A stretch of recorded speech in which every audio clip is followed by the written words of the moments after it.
Faremos agora a abertura ao debate e passamos a palavra para a moderadora, a senhora Luciana Matutino, que conduzirá as perguntas da plenária.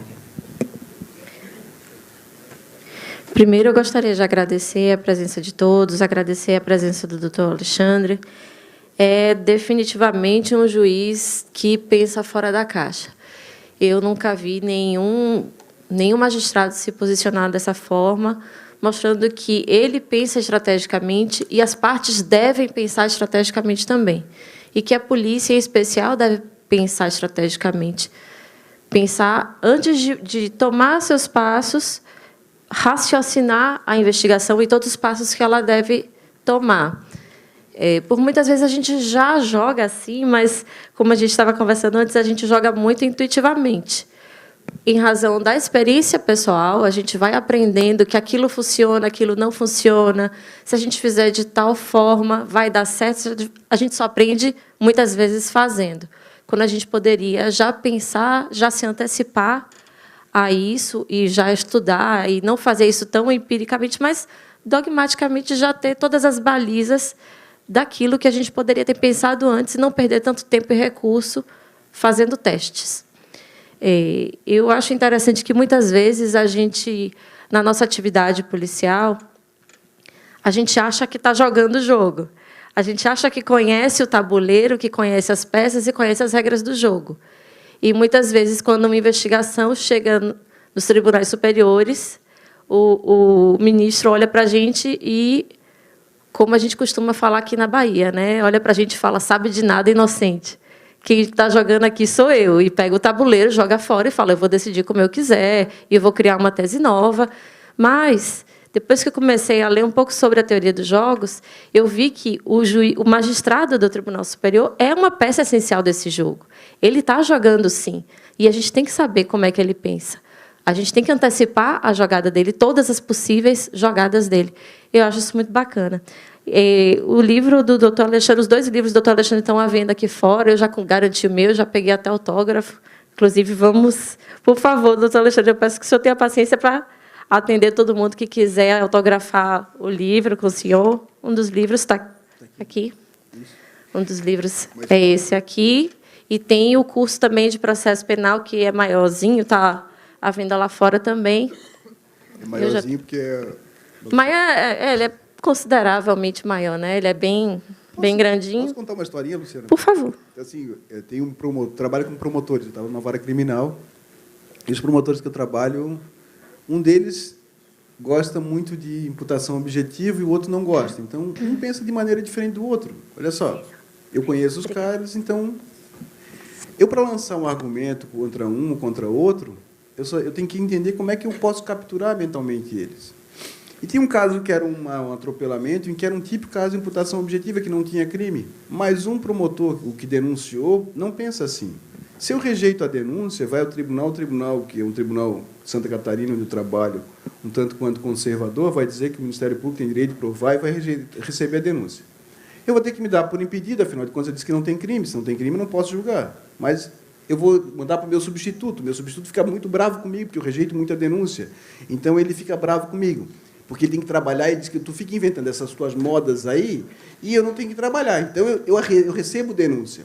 Aí eu recebo as denúncias de furto, tudo, e deixo para marcar os furtinhos do supermercado, essas coisas. A gente furta calcinha, preservativo, dá de tudo. Esses dias teve um que furtou numa sex shop, o cara é campeão, o cara foi numa sex shop furtar.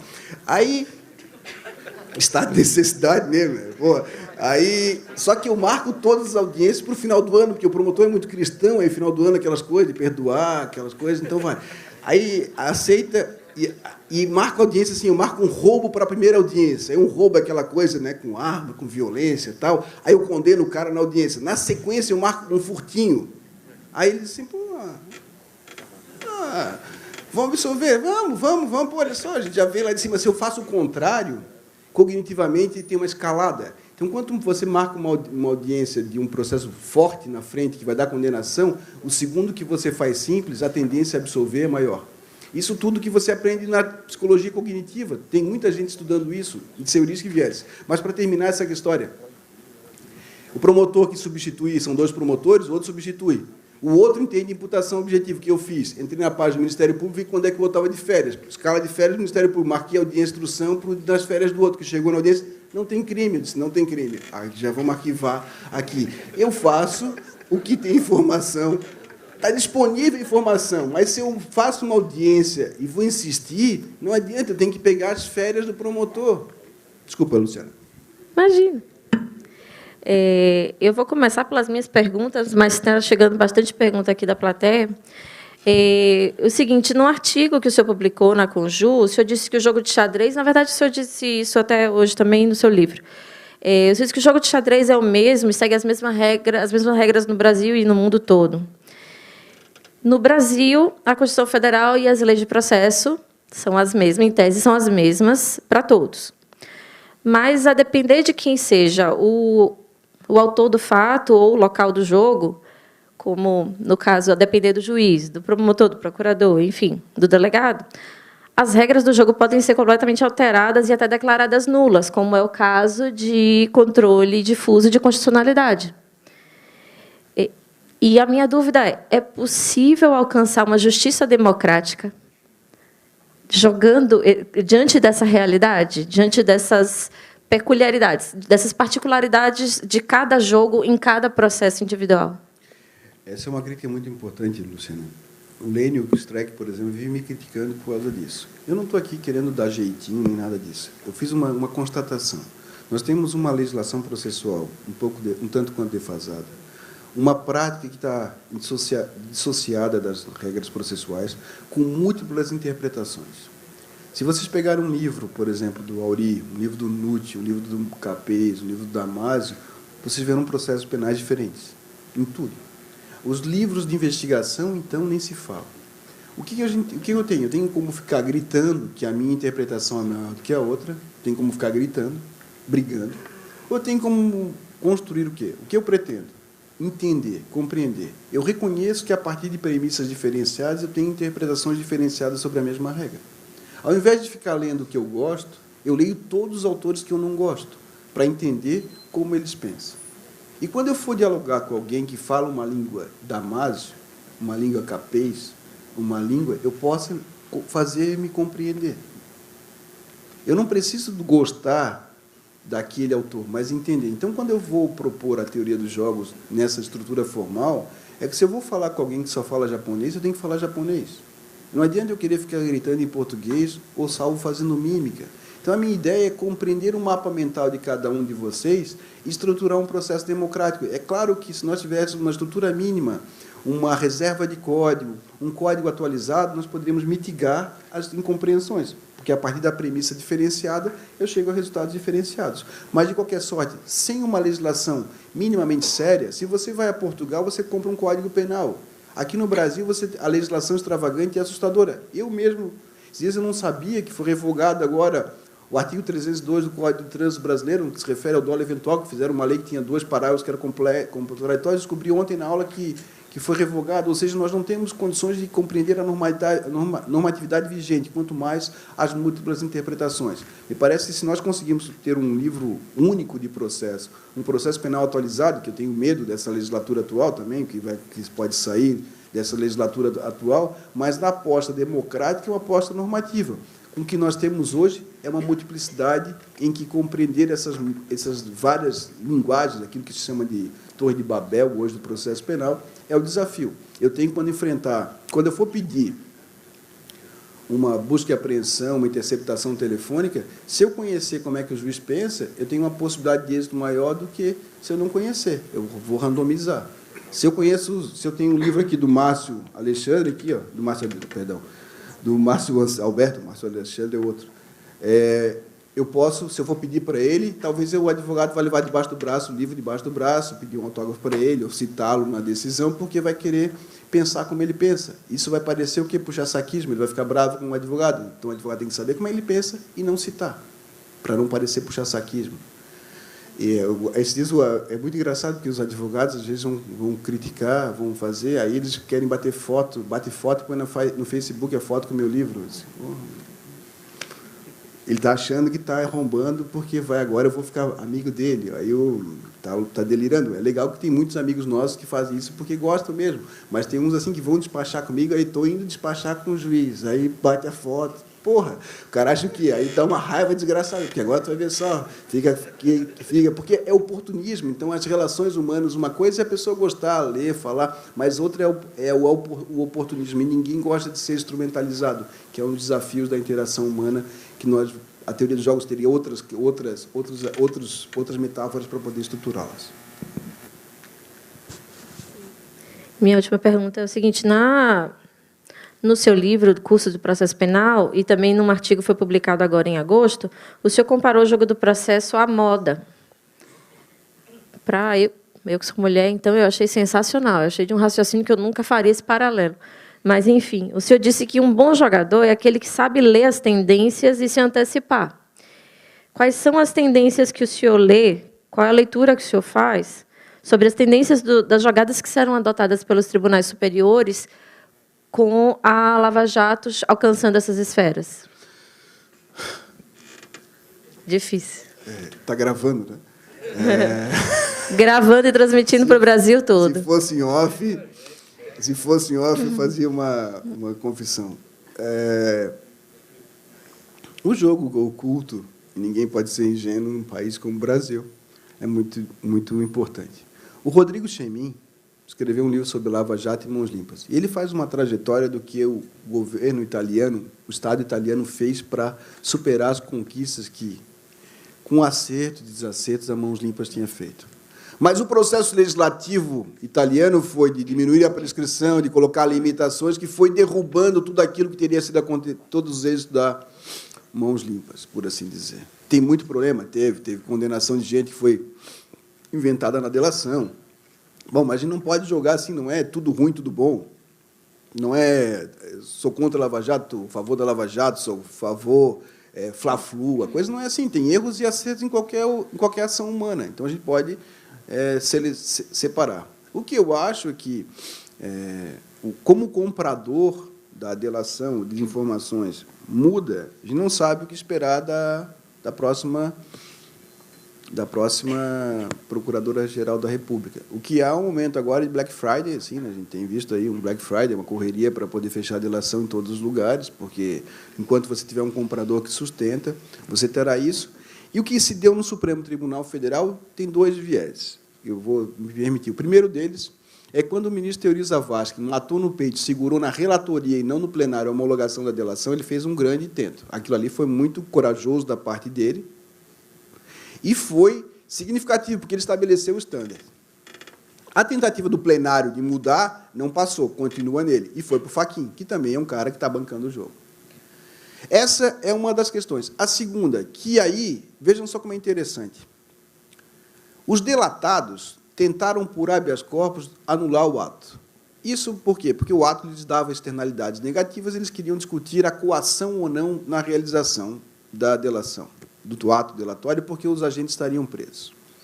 Você vai na experiência americana, o que a experiência americana vai dizer? O cara está preso ou não está preso, não tem problema. O que importa é que você tem um advogado que assistiu e assinou. Tem advogado, está valendo. A segunda, quem que pode alegar a coação? A coação é uma anulabilidade do ato civil, está no 186 do Código Civil Brasileiro. Quem tem legitimidade para levantar anulabilidade, não nulidade, há uma diferença entre ato nulo e ato anulável. O ato, se é por agente capaz, objeto lícito e forma não prescrito, não defesa de lei, é válido. Não é nulo, é válido. Daí o que? Você tem uma anulabilidade decorrente da coação. A coação é um defeito do ato jurídico. Quem tem legitimidade? Aquele que é vítima, aquele que seria o delator. Mas como ele fez delação, ele tem interesse na homologação, logo ele não vai impugnar. O que o Supremo Tribunal fez em relação à delação é garantir a intangibilidade do contrato com uma lógica civilista. Quem quiser entender delação tem que entender direito civil. Hoje isso é básico. Daí, por que tem essa intangibilidade?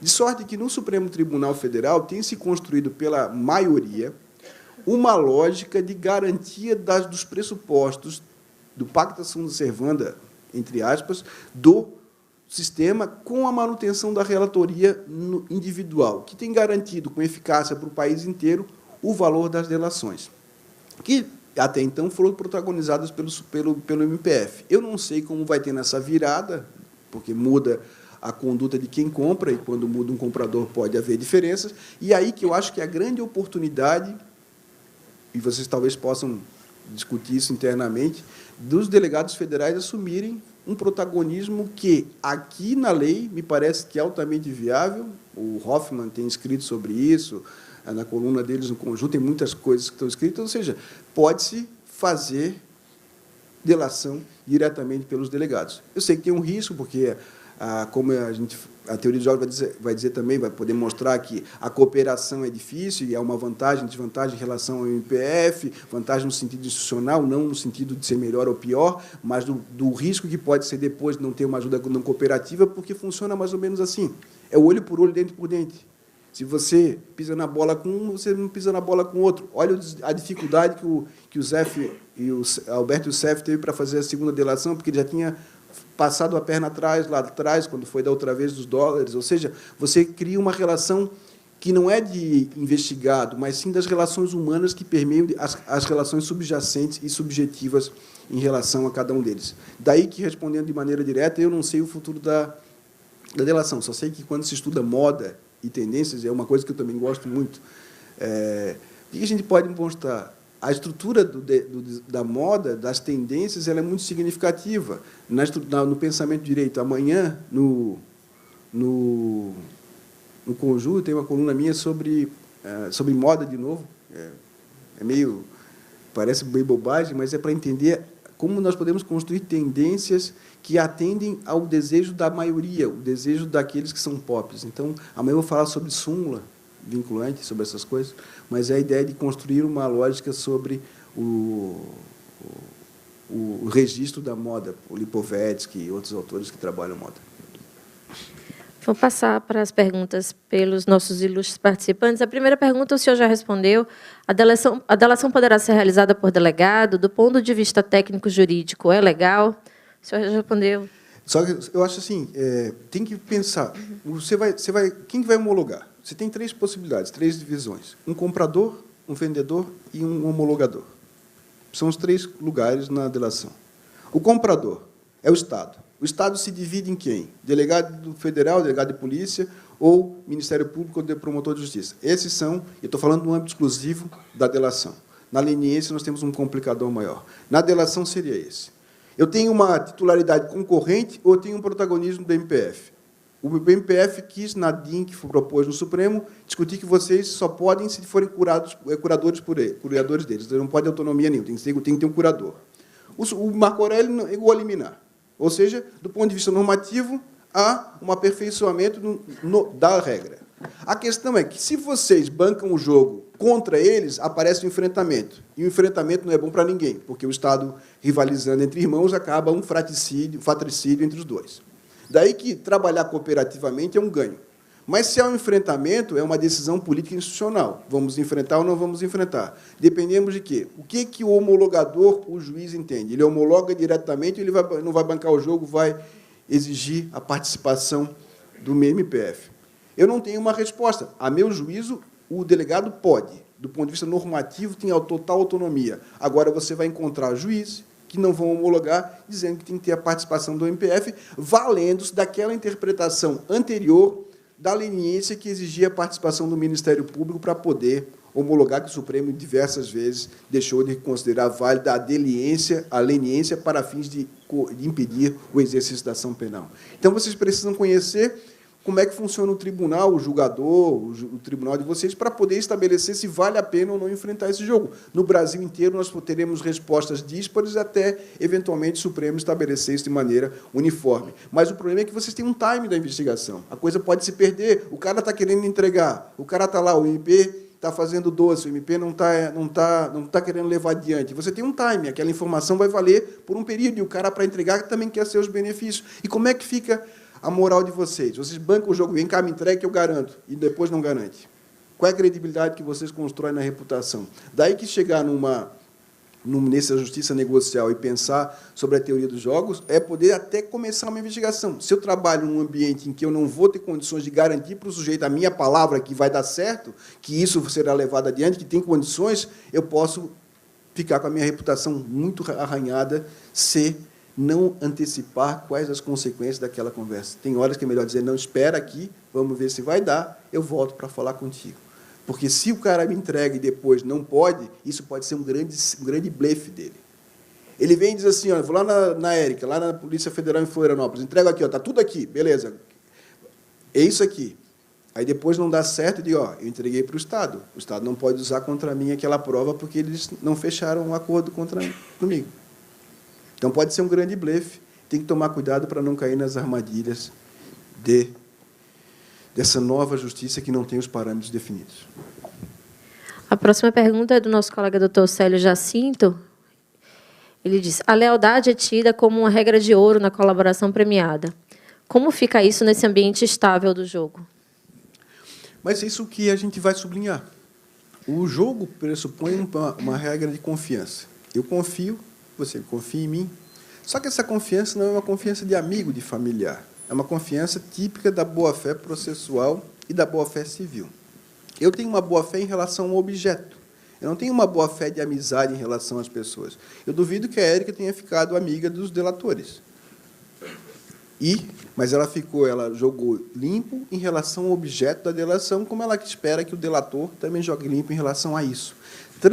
Fazer o enquadramento correto do que vem a ser boa-fé é isso. Eu posso, quando se trata de lealdade processual, é o que a gente vai buscar. No livro, os dois, eu vou fazer um capítulo sobre fair play, sobre jogo limpo. Quando eu sublinho isso, espero que os delegados e os delatores joguem limpos em relação ao objeto. Mas aí a diferença. Quando você tem a delação, que é uma entrega, um scanner da vida, uma entrega de um juízo final em que o cara tem que confessar todos os crimes que realizou, isso é muito complicado democraticamente. O segundo é quando o cara vai lá e vai entregar tudo que ele tem sobre a investigação X que trabalha a corrupção em tal lugar. Isso é, do meu ponto de vista, alguma coisa factível democraticamente. Eu não posso exigir que as pessoas façam um juízo final para entrar no céu ou no juízo da moralidade pública. O espaço é sobre isso que se trata. Tanto que os professores agora austríacos têm falado que é mais ou menos um pacto com o demônio quando você faz essa entrega da vida. Porque se você não confessar que você furtou 2 goiabas quando tinha 19 anos pulando o pé, vai se desfazer o acordo, porque você tem que entregar todos os crimes realizados na vida. Isso é muito complicado, violaria uma cláusula histórica, que foi a criação do não produzir prova contra si mesmo, e quando você, para responder uma investigação para com o Estado, você tem que ter uma acusação. O que você tem contra mim? É isso. Qual é a acusação? Eu respondo isso. Tanto que, quando você vai num processo criminal, você tem uma acusação. Se começar a perguntar outra coisa, não se pergunta outra coisa. Afinal de contas, o Estado está lhe punindo, investigando isso. Esse é o objeto da investigação, e não a sua vida inteira. E isso tem gerado, por todo respeito, uma deslealdade do Estado para com seus concernidos, porque o sujeito é obrigado a entregar todas e quaisquer situações da vida, o que é contraditório àquela investigação focada e enquadrada. Por isso que a lealdade processual é uma lealdade no lugar, a lealdade das relações é outra, e se constrói hoje uma lealdade no âmbito da justiça negocial. Fala-se, inclusive, de um devido processo legal negocial no sistema americano, em que você vai estabelecer as regras de compliance, as regras de accountability em relação a quem compra e a quem vende. No Brasil, essas regras não existem. Talvez os delegados que atuarem em algumas operações tenham regras próprias que se construíram pela experiência. O que nós precisamos, e voltando à primeira pergunta da Luciana, doutora Luciana, é estabelecer regras para todos nós, protocolos de atuação, protocolos que possam gerar a contabilidade, que você não fique à mercê de uma mudança do delegado regional que possa entender que houve, por exemplo, prevaricação em algumas situações. Então, a ideia de construir garantias e regras mínimas se dá para o lado do Estado, com seus atores, e também para os envolvidos dos advogados. Porque hoje, para terminar, você não joga com quem você não gosta. Os advogados que atuam na delação são cada vez mais os mesmos. Porque alguém que vem de fora não entende o jogo, não entende as regras. As regras não estão ditas. Se tocar o escritório de alguém hoje, vai para a Polícia Federal, o cara sai no caminho e manda o estagiário pegar os livros de delação premiada. O cara chega lá e é um pato, não sabe como a coisa funciona. Então, você tem aqueles que já jogam e já entendem. O jogo aqui não é uma dimensão de sorte, de jogar roleta, não é. Jogo é interação humana, tanto que a gente fala assim, isso está em jogo, isso não está em jogo, é uma dimensão um pouco mais ampliada. O Zinga escreveu sobre isso. Não é um jogo de sorte, de azar, de roleta, mas sim uma interação humana. Por isso tem essa metáfora do jogo. Vários filósofos usam isso. Então, não é um jogo de azar. Embora tenha alguma sorte, se cair numa vara, se cair noutra vara, se o juiz está de férias, não está de férias, tem a sorte também. Mas não é esse contexto, mas um contexto de jogo. Em jogo tem regras, jogo tem fair play. As duas últimas perguntas são semelhantes e se referem à delação da JBS. A primeira diz: Excelência, o Joesley não foi muito beneficiado na delação. Perdão. Não foi muito beneficiado na delação dele perante os outros condenados? E a outra é: o senhor citou o dono da JBS e sua estratégia. Por outro lado, o atual PGR é talvez o dirigente do MPF que mais utilizou de estratégia para a promoção do seu órgão. Na sua opinião, quem jogou melhor, o PGR ou o Joesley? Até eu queria responder essa pergunta, mas... Quer responder? Não, fica à vontade. Senhor. Para que se eu quero comprar um carro, a pessoa que está me vendendo o carro tem que ter interesse em vender o carro. E a ideia de um bom acordo é que os dois tenham ganhos relativos, não ganhos absolutos, e esse ganho relativo seja melhor para os dois. O Joesley fez um bom acordo no âmbito da delação. Só que ele não conseguiu levar junto a leniência. E fazer um acordo. Como ele não conseguiu levar junto, a leniência deu 10,3 bilhões. Não é pouca coisa. 10,3 bilhões é muita coisa para poder fazer um acordo. Daí que ele não ganhou, do ponto de vista global, porque ele perdeu o timing de levar as duas coisas em conjunto. Mas, do ponto de vista da delação, ele entregou. O que o PGE tinha, o Rodrigo Janot? Ele queria alguma coisa candente, alguma coisa avassaladora, alguma coisa que fosse uma prova sem sentido. Então, eu digo assim, eu tenho essa gravação. Está aqui a gravação. Eu tenho uma gravação contra o presidente que ele entrega tal coisa. Porque, como é que funcionam os passos da delação? Não está na lei. Eu propus no livro ali, a partir da informação, conversando com um delegado, com outro, 11 passos, inclusive o recall, que é a invenção brasileira, a jabuticaba brasileira. Tem o recall, a gente faz recall depois de delação. Tem outros que falam em 5 passos.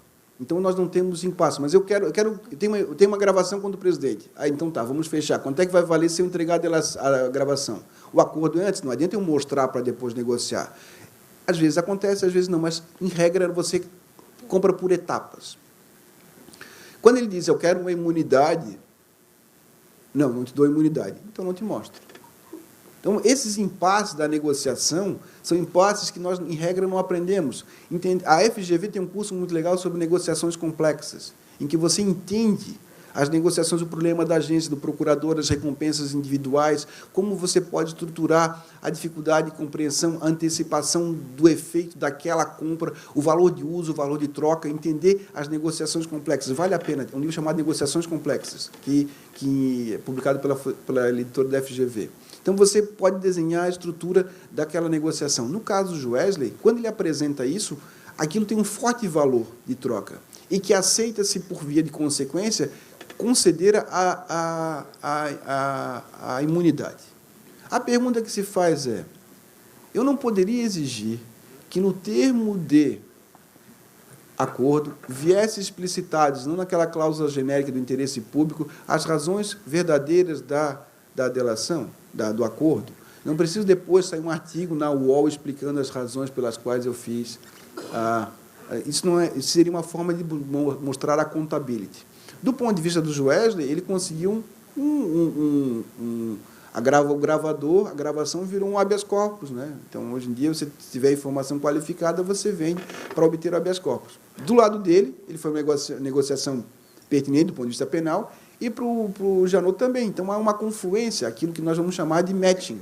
Quando o Alvin Roth eu brinquei com vocês, ele vai trabalhar, tem um livro no Brasil agora, como funcionam os mercados, um livro está publicado pela Pinguim, em que mostra, há uma confluência de interesse de ambos os lados. Quem ganhou mais, os dois ganharam. Os ganhos são relativos. É claro que, se ele pudesse ter colocado uma pena, poderia ter um ganho maior. O outro, se pudesse ter diminuído a punição, ou ter colocado mais gente também. Mas o problema é que, nesses dois casos, nós não temos mais delação, nós temos plea bargain. Os caras dizem, não tem plea bargain no Brasil, a ministra Carmen Lúcia... No caso da Odebrecht, homologou as sanções, as penas, sem investigação, e mandou cumprir pena. Se isso não é plea bargain, eu também não sei o que é. Porque delação premiada não é. Delação premiada, na terceira fase da aplicação da pena, se condenado for, o juiz vai aplicar o teto estabelecido na pena. Se a ministra já homologou e mandou expedir PEC, isso é sentença. E se o cara cumprir a pena e depois não cumprir os termos da delação, tem coisa julgada na execução da pena? Que é o problema agora do Paulo Roberto Costa. A pena dele está acabando, ele vai cumprir. Estende, não estende, tem que cumprir as cláusulas outras. A gente criou um monstro. A gente criou um monstro que precisa urgentemente parar, sentar, para além das nossas diferenças institucionais, regulamentar esse troço. Porque, do jeito que está, com os descontos que foram dados, você vai ter muita discussão sobre coisa julgada, cumprimento de pena, extinção da punibilidade pelo juiz de execução, e faz o quê? Aumenta, posterga. Isso tem uma dificuldade muito grande, como estávamos falando aqui, em relação à execução da pena. O cara descumpre, o cara lá não cumpre a tornozeleira, o cara desobedece alguma coisa dentro do sistema, pode regredir, não pode regredir, qual é o regime, qual é o parâmetro, vale o quê? É crime hediondo, não é crime hediondo, contra 3/5, contra 1/6, o que você aplica em relação a 7.210?